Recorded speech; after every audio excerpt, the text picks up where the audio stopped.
As you probably know that Chongqing is also advancing green development, and as you also visited yesterday, Guangyang Island, it's kind of like our iconic. You have been participating in the planting trees, so I think those could be a memorable experience here in Chongqing. Definitely, that was very memorable. Actually, I was surprised to see how island was preserved and all the new planning you have for this island. So it's quite impressive. City of Saratoga, we have actually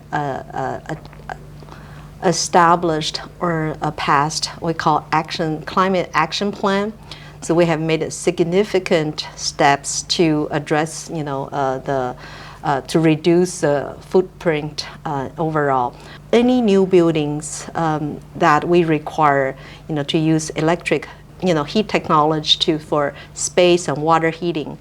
And also we require all the new homes to have EV chargers built so that we kind of encourage that to people to use EVs.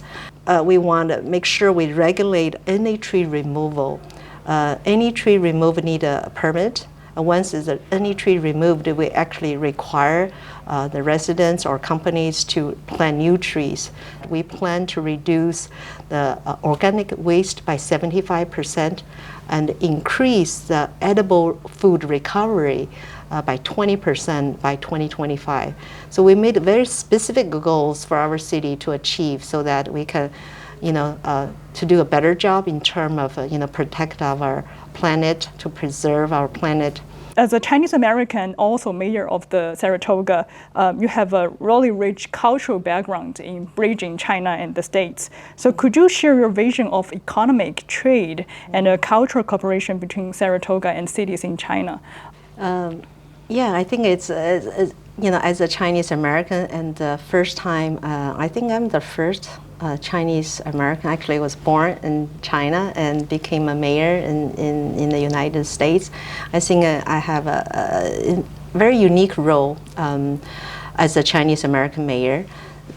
During my first time mayor, actually in 2021, during Lunar New Year celebration, I actually hand out red envelopes to our residents. I actually put a note, a personally written note, to our residents to explain what Lunar New Year is, what some of the customs or traditions we Asian people do during Lunar New Year's.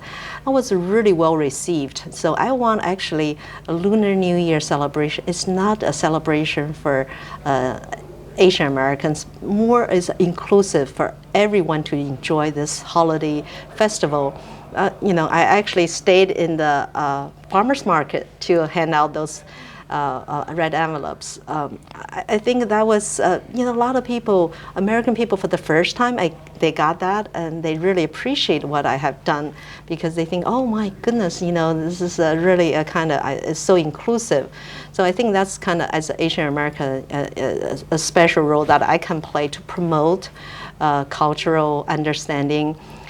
Between U.S. and China, I think it's even more important. Despite the tension between U.S. and China, I think as people we can do more to promote, to foster cultural exchange, to promote trade, business trade, and tourism. So how do you view Chongqing's advantages as a manufacturing hub in supporting the global industrial chain? And as far as I'm aware that you're really good at statistics and number. Mm-hmm. So maybe for the past days, the information you have got or the information you know about Chongqing in general, mm-hmm. Can you please give us some thoughts about that? Yeah, this is first time I'm in Chongqing. I just learned a little bit about Chongqing in the last couple of days. I just learned that Chongqing has many high-tech development here, especially has 39 industrial sectors established here. I think Chongqing can play a very important role in terms of becoming not just a manufacturing hub in China, but also in the global economy. As for now, I don't have a deep understanding what Chongqing can do, but I'm hoping, I would like to come back to kind of get to learn more about Chongqing and all the industries so that we can help to promote business economic development between cities in Silicon Valley and Chongqing. So I think this is only the beginning. I'm really hopeful to have a more dialogue and conversations with people here.